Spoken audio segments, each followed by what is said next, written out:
में नहीं, मैं इंजीनियरिंग का कॉम्पिटिटिव एग्जाम क्वालिफाई करके बने हुए एक छात्र के रूप में और बाद में इंजीनियरिंग के शिक्षक के रूप में मैंने छात्र और शिक्षक दोनों रूपों में बच्चों के उस भाव को अनुभव किया है कि अगर उनको लगता है कि उनकी परीक्षा में कुछ गड़बड़ हो गई तो उनके मन का क्या भाव होता है, यह मैंने अनुभव किया। और मैं याद दिलाना चाहता हूं, जिस जमाने में हमने एग्जाम दिए थे, एंट्रेंस एग्जाम आईआईटीज के, जिस जमाने में राजीव गांधी जी थे, तो मैं याद दिलाना चाहता हूं फिजिक्स, केमिस्ट्री, मैथ के साथ साथ इंग्लिश का एग्जाम होता था। और जब तक इंग्लिश क्वालिफाई ना करें, फिजिक्स, केमिस्ट्री, मैथ की कॉपी नहीं जचती थी। तमाम बच्चे इसलिए नहीं आ पाते थे और अगर वो सिलेक्ट हो जाए तो वो छोड़ के चले जाते थे, क्योंकि वो घबरा जाते थे। हमारे उत्तर प्रदेश से बहुत लोग थे, मगर आज प्रधानमंत्री श्री नरेंद्र मोदी जी के नेतृत्व में 13 भाषाओं में एग्जाम होता है और 13 भाषाओं में मेडिकल और इंजीनियरिंग की पढ़ाई होती है। और आज जो युवा पीढ़ी है, तरुणाई है, वो आज नई ऊंचाइयों पर जा रही है। अभी प्रधानमंत्री जी ने बताया, फिजिक्स ओलंपियाड में हमने ज्वाइंट रूप में सही 5 गोल्ड मेडल पाकर टॉप किया। केमिस्ट्री, बायोलॉजी और मैथ के ओलंपियाड में शानदार प्रदर्शन हमारे बच्चों ने किया। आप अगर देखें तो अभी स्काई रूट कंपनी ने भारत का first space satellite Vikram 1 launch किया और जिसकी एवरेज एज 28 साल है। और यह भी याद करिए, इस समय हमारे बच्चों के, युवाओं के प्रतीक कौन? गुकेश डोमराजू, जो 18 साल की उम्र में वर्ल्ड चेस चैंपियन बना। वो देवव्रत महेश रेखे, जिसने 19 साल की उम्र में दंडकम पारायण शुक्ल यजुर्वेद का करके दिखा दिया। यह है हमारी एक्चुअल जेन जी की प्रतिभा और इस प्रतिभा को निखारने और संवारने के लिए हमारी सरकार पूरी तरीके से प्रतिबद्ध है। और वो कितनी संवेदनशील है, उसका प्रमाण उपसभापति महोदय यह है कि हमारे इसी सदन के नेता माननीय नड्डा जी और पीएमओ में राज्य मंत्री जितेंद्र सिंह जी दोनों गए और उन्होंने सोनम वांगचुक जी का अनशन समाप्त करने में सफलता हासिल की।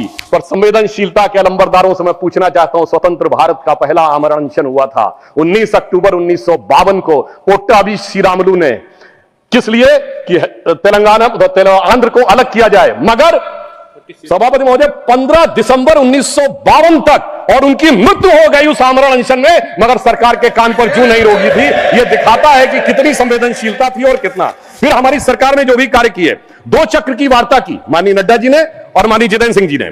उसके बाद फास्ट ट्रैक कोर्ट का अनाउंसमेंट प्रधानमंत्री जी ने किया, कैबिनेट में कठोर प्रावधानों वाला बिल पास किया, मध्य रात्रि में छात्रों के लिए संदेश किया और छात्रों की भावनाओं का सम्मान करते हुए हमारे शिक्षा मंत्री धर्मेंद्र प्रधान जी ने इस्तीफा दिया, जिन्होंने अपने कार्यकाल में कई उल्लेखनीय सकारात्मक कदम उठाए थे। और उसके बाद प्रधानमंत्री जी ने श्री नंदन नीलेकनी जी के नेतृत्व में एक हाई पावर टास्क फोर्स बनाई। मगर सभापति जी, मैं समझ नहीं पाता हूं, हाई पावर टास्क फोर्स के सदस्यों का, विद्वान सदस्यों का उल्लेख करते हुए ये गोमूत्र कहां से बीच में आ जाता है? यानी समझ में नहीं आता है, जिसका कोई रिलेवेंस नहीं उस टॉपिक से। तो मैं बताना चाहता हूं, जिनको गोमूत्र की भी समस्या है तो मैं उन्हें बताना चाहता हूं, गोमूत्र का anti bacterial, anti fungal, medicinal value के लिए यूएस में पेटेंट है and the patent number is 6410059।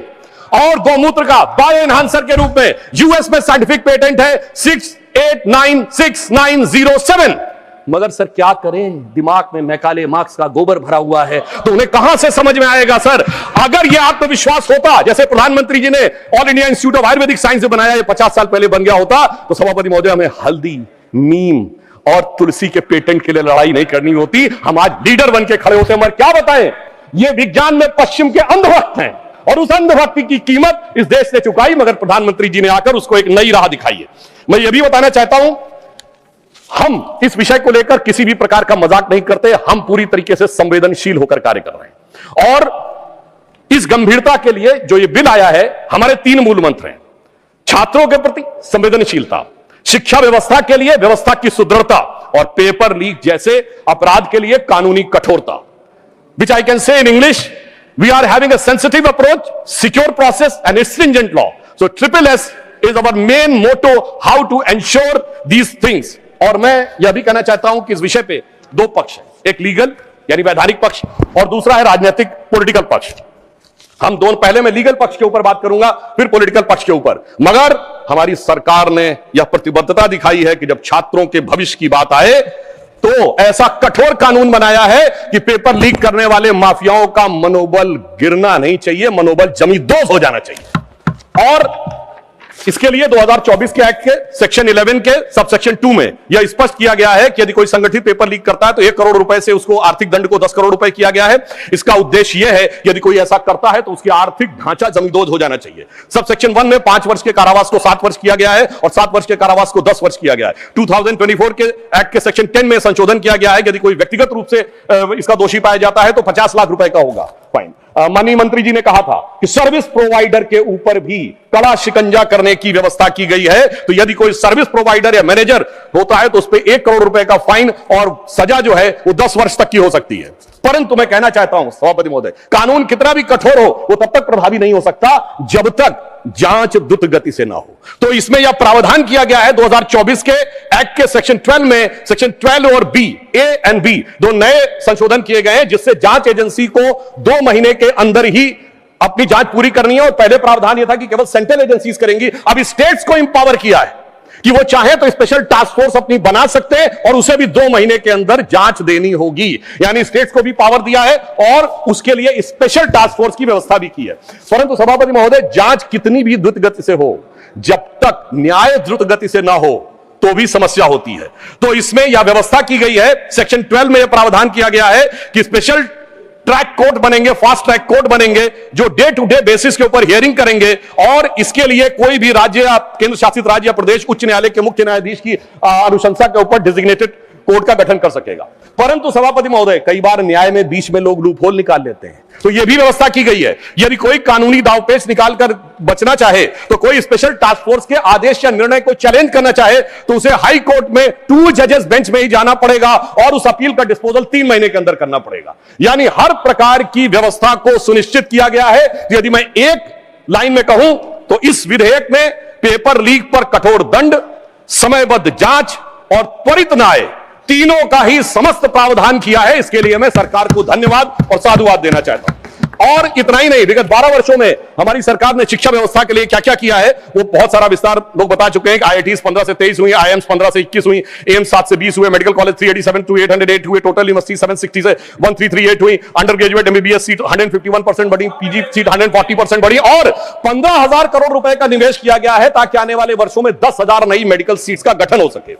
सरकार ने 50,000 करोड़ रुपए का निवेश 2023 में अनुसंधान रिसर्च फाउंडेशन के लिए किया है और यह भी व्यवस्था की है कि 6,000 हमारे जो कॉलेज है 6,300 संस्थाओं में वन नेशन वन पोर्टल, ताकि इंटरनेशनल जो हमारे जर्नल्स होते हैं वो फ्री में अवेलेबल हो। 13,000 टॉप जर्नल्स आप कोई भी बच्चा जाके वहां से डाउनलोड कर सकता है। और इतना ही नहीं है सभापति महोदय, विगत 12 वर्षों में QS वर्ल्ड रैंकिंग में, जहां 2014 से पहले हमारे संस्थानों की संख्या सिंगल डिजिट में थी, आज 54 इंस्टीट्यूट हमारे ऐसे हैं जो QS वर्ल्ड रैंकिंग के ऊपर जिनकी रैंकिंग होती है।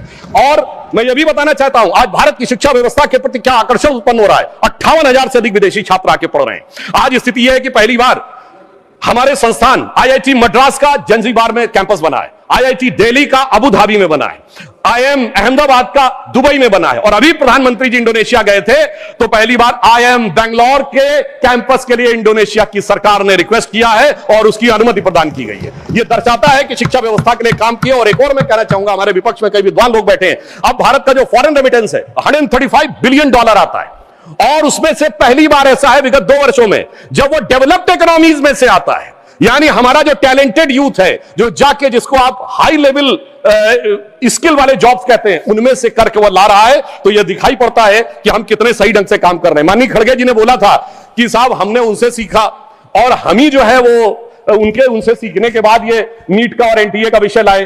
तो मैं कहना चाहूंगा, माननीय मंत्री जी ने बोला था कि 1992 में अवधारणा दी थी और उसके बाद 2014 तक राह देखते ही रहे। इसे कहते हैं आंख को चाहिए एक उम्र असर होने तक। तो इसलिए मैं कहना चाहता हूं वो वास्तविकता में मोदी जी की प्रतिबद्धता से वह विषय सफल हुआ। और मैं उस डिटेल में नहीं जाना चाहता, बहुत सारे डिटेल्स माननीय मंत्री जी ने बताए किसके कालखंड में क्या क्या पेपर लीक हुए, पर एक उदाहरण देना चाहता हूं। ये तो अपने नेताओं के प्रति संवेदनशील नहीं है। मैं याद दिलाना चाहता हूं, राजस्थान में कांग्रेस के शासन काल में एक यात्रा निकली थी, पद यात्रा, अजमेर से जयपुर तक। सचिन पायलट जी ने यात्रा निकाली और कहा पेपर लीक कितने हो रहे हैं कि मैं छात्रों के हित में पदयात्रा निकाल रहा हूं। मगर अफसोस कि उन्होंने उसके ऊपर कहीं कोई शिकन नहीं आई। उन्होंने, और सुनिए, इनके मुख्यमंत्री ने बोला, बात रिकॉर्ड पे जा रही है, इनके मुख्यमंत्री ने बोला मैं तो जादूगर हूं, सब ठीक कर दूंगा। और उस समय सचिन पायलट जी का मीडिया में बयान है जिसमें उन्होंने कहा पेपर लॉक में था, लीक हो गया। ये कैसी जादूगरी है? अब मैं बताना चाहता हूं, आज मैं पूछना चाहता हूं, विपक्ष की सरकारों में जहां पेपर लीक हुए हैं क्या वही मानदंड होगा जो हमारी सरकार के लिए है? पंजाब हो, झारखंड हो या कर्नाटक हो, क्या एक मंत्री के लिए एक रूल रहेगा या हर मंत्री के लिए अलग अलग रूल रहेगा? अब बॉल इनके कोर्ट में है और इन्हें तय करना है। मगर मैं याद दिलाना चाहता हूं, हमारे सदन के एक सम्मानित सदस्य जो अभी अभी आए हैं श्री कपिल सिब्बल जी, जो बहुत प्रख्यात वकील हैं और ज्यादातर विवादास्पद विषयों के प्रख्यात वकील रहे। उन्होंने शिक्षा मंत्री रहते हुए यह वकालत करने चले गए कि साहब हम बच्चों को लीगल एड देंगे। इनके शिक्षा मंत्री रहते हुए 2009 से 12 में सिर्फ सर 2010 में रेलवे रिक्रूटमेंट बोर्ड, 2011 में all India engineering entrance examination, 2011 में हरियाणा बोर्ड और 2012 में एम्स। सर आप समझिए, मैं कहना चाहूंगा यानी जिस पर होना चाहिए था इल्जाम, वो लेके आ गया वकालत का पैगाम। अब पता नहीं है छात्रों का करेंगे काम या करेंगे छात्र हितों का काम तमाम। मुझे लगता है कि आज सारे के सारे, और मैं एक और बात कहना चाहता हूं, हमारे बहुत से लोगों ने यह कहा कि नीट को समाप्त कर देना चाहिए। मैं सभापति महोदय बताना चाहता हूं, जब नीट नहीं थी 2016 में तो क्या होता था, प्राइवेट कॉलेजेस की सीटें नीलाम हुआ करती थी लाखों लाख रुपए में। वो गरीब और मध्यम वर्ग के बच्चे को तो कभी उसके लिए स्वप्न से बाहर था कि 25 लाख 50 लाख रुपए देकर एडमिशन पाएगा, पीजी में कहीं 1-1 करोड़ रुपए देकर एडमिशन पाएगा। मगर आज प्रधानमंत्री जी ने जो काम किया है इस साल के नीट में, कैसे कैसे बच्चों को अवसर मिला। कुछ उदाहरण देना चाहूंगा। राजस्थान के बाड़मेर में एक दिहाड़ी मजदूर लखाराम की बेटी को और बूंदी में राजस्थान की सूरज सैनी को मौका मिला है। भागलपुर का सूरज कुमार या रायसेन के मध्य प्रदेश का आदर्श लोधी या लखनऊ की वो नीलू जिसकी मां घरों में काम करती थी, गोरखपुर का वो विशाल तिवारी जिसके पिता ऑटो रिक्शा ड्राइवर थे, मुजफ्फरनगर का वो मोहम्मद सुहेल जिसके पिता ई रिक्शा चलाते थे। सभापति जी, इन बच्चों के अरमान पूरे होने का यदि श्रेय किसी व्यक्ति को जाता है तो प्रधानमंत्री श्री नरेंद्र मोदी जी। इन बच्चों के अरमान पूरे हुए, मगर जो कैपिटेशन फीस लेके सैकड़ों करोड़ प्रति वर्ष कमाते थे, उनके अरमानों पे बिजली गिरी है। और उस बिजली गिरने के कारण एक कहावत होती है कि तन बदन में आग लगना, मगर सभापति जी इनके तन बदन और धन तीनों में आग लगी हुई है। और मैं कह सकता हूं कि आज जिस प्रकार की आग ये लगाने का प्रयास करते हैं, मैं याद दिलाना चाहता हूं सर, इनकी पार्टी के वरिष्ठ नेता 2024 में क्या बोलते हैं इंजीनियरिंग और मेडिकल के इंट्रेंस टेस्ट में, कि जो क्वेश्चन बनते हैं वो अमुक जाति के लोग बनाते हैं, इसलिए अमुक जाति के लोग उसमें ज्यादा सेलेक्ट होते हैं, और दूसरी जाति के बने तो कौन से। मैं समझ नहीं पाता हूं कि moving charge in magnetic field या इलेक्ट्रोमैग्नेटिक इंडक्शन का अगर कोई फार्मूला होगा उसमें जात कहां से आ गई।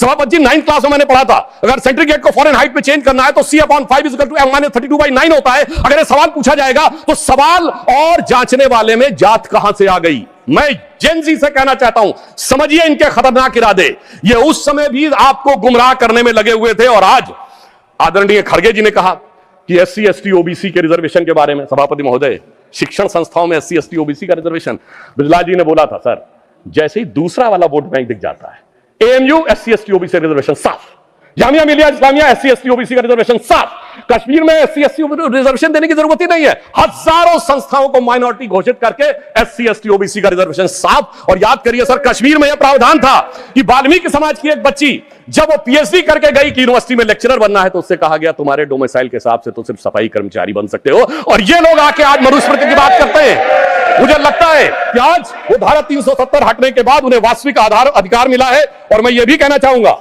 इतना ही नहीं सर, रिजर्वेशन में इन्होंने ऐसी घुसपैठ की है माइनॉरिटीज की कि अभी एक केस जो था हाईकोर्ट ने क्वैश किया है पश्चिम बंगाल सरकार का। सर इन्होंने OBC के आरक्षण में ऐसा किया, आगे का दरवाजा खोला, पीछे का दरवाजा खोला और रोशनदान भी खोल दिया कि किस प्रकार से अपने वोट बैंक के सारे लोगों को माइनॉरिटी में लाया जा सके।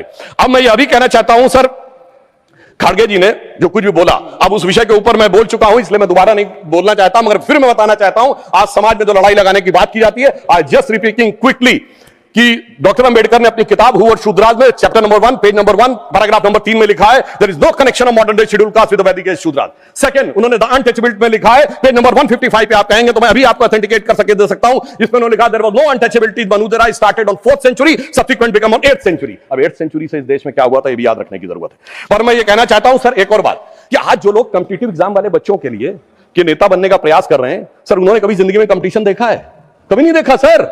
ये वो नेता हैं जिन्होंने एजुकेशन में कंपटीशन नहीं देखा, नौकरी में कंपटीशन नहीं देखा, पॉलिटिक्स में कंपटीशन नहीं देखा, और अपनी पार्टी में तो ऐसी रेस दौड़ते थे जिसमें एक ही आदमी दौड़ा होता था। तो आप सोचिए कि जिन्होंने कभी रियल में कॉम्पिटिटिव एग्जाम क्वालिफाई नहीं किया, मतलब फेस ही नहीं किया। दूसरी तरफ हमारे नेता नरेंद्र मोदी जी जमीन से एक एक परीक्षा को पूरे करते हुए किस प्रकार से उभर कर सामने आए, तो साफ समझा जा सकता है। मैं सर कोट करना चाहता हूं सर, दुनिया की सबसे बड़ी, सर आपने टर्म में बोलिए, दुनिया की सबसे बड़ी कंपनी एनवीडिया के चीफ सर जेनसेन हुआंग ने 23 सितंबर 2024 को कहा है, एनवीडिया के सीईओ ने, उसने कहा whenever I meet PM Modi I find an incredible student in him. तो एक तरफ है हमारे नेता जो motivated, dedicated and incredible student हैं, दूसरी तरफ एक वो है जो फ्रस्ट्रेटेड, रिजेक्टेड और हर लोकसभा सत्र के बाद इंटरनेशनली इनविजिबल नेता है। अब मैं एक और बात कहना चाहता हूं, एक चीज जो हमारे लिए चिंता का विषय है सर, देखिए जिस प्रकार की भाषाएं आई वहां पर बच्चों के उसमें वो बहुत अशोभनीय और चिंताजनक था, जिस ढंग की भाषा का प्रयोग किया गया, मगर बच्चों की क्या गलती है सर, जो बड़ों से सीखते हैं। यदि यहां पे गालियां दी जाती हैं, अभी जो सदन में सदस्य खड़े हुए उन्होंने भी गाली वाली दी थी, अलग बात है। प्रधानमंत्री जी को बिहार में मां की गाली दी जाती है, आखिर में बच्चे बड़ों से ही सीखते हैं। तो मुझे लगता है अभी ध्यान रखना चाहिए, मगर मैं दलगत भावना से अलग होकर कहता हूं, आज जो कुछ आपने सुना, हम इस तरफ पक्ष के हो या उस पक्ष के हो, क्या हमें नहीं लगता कि इस विषय को लेकर हमें चिंता होनी चाहिए? इस पे पूरे सदन को चिंता होनी चाहिए और इसका मार्ग प्रशस्त होना चाहिए। इसलिए मैं सदन की तरफ से कहना चाहूंगा कि शील, विनय, आदर्श, सभ्यता, तार बिना झनकार नहीं है। शिक्षा क्या स्वर साध सकेगी यदि नैतिक आधार नहीं है? और मैं यह भी बताना चाहता हूं सर, मैं जेन जी से भी कहना चाहता हूं कि आपने एक गाना सुना होगा, यही उम्र है कर ले तू गलती से मिस्टेक। तो मैं बच्चों से बताना चाहता हूं, ये पानी की बोतल 10 रुपए की आती है, मगर Instagram free, Facebook free, WhatsApp free, Twitter free, ये फ्री क्यों दिया जा रहा है भाई? जबकि वो सभ्यता क्या कहती है, there can never be a free lunch, if there is a free lunch there has to be poison in it. तो मैं समझना चाहता हूं वो फ्री आपको इसलिए दिया जा रहा है ताकि आपके दिमागों को कैप्चर किया जा सके। इसलिए मैं पुनः 1997 की एक मूवी है यस बॉस, जो शाहरुख खान और जूही चावला थे, तो वो अपने बॉस को सोचती है कि वो मेरे लिए अच्छा कर रहा है, मगर वो उनको ट्रैप में फंसा रहा था। तो एक गाना था, बड़े टेढ़े मेढ़े दुनिया के रास्ते, खतरे ही खतरे हैं तेरे वास्ते। तो मुझे लगता है कि जेन जी को इस विषय पर समझना चाहिए। और मैं यह भी कहना चाहता हूं युवाओं से, याद रखिए योग, भोग, संग्राम तीनों जवानी के काम। और याद रखिए 80% लोग भोग में और 20% लोग संग्राम में पड़े हुए हैं।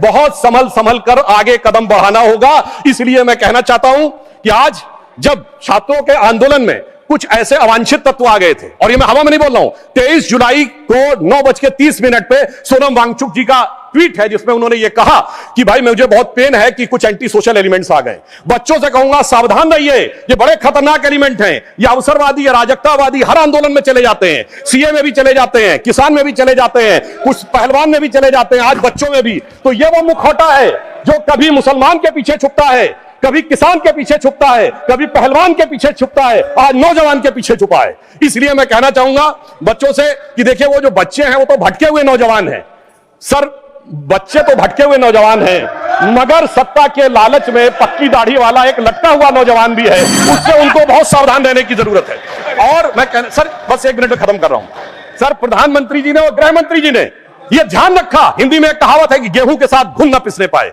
हमने ध्यान रखा कि उन अपराधी तत्वों के बीच में बच्चों के साथ किसी प्रकार का वो ना होने पाए।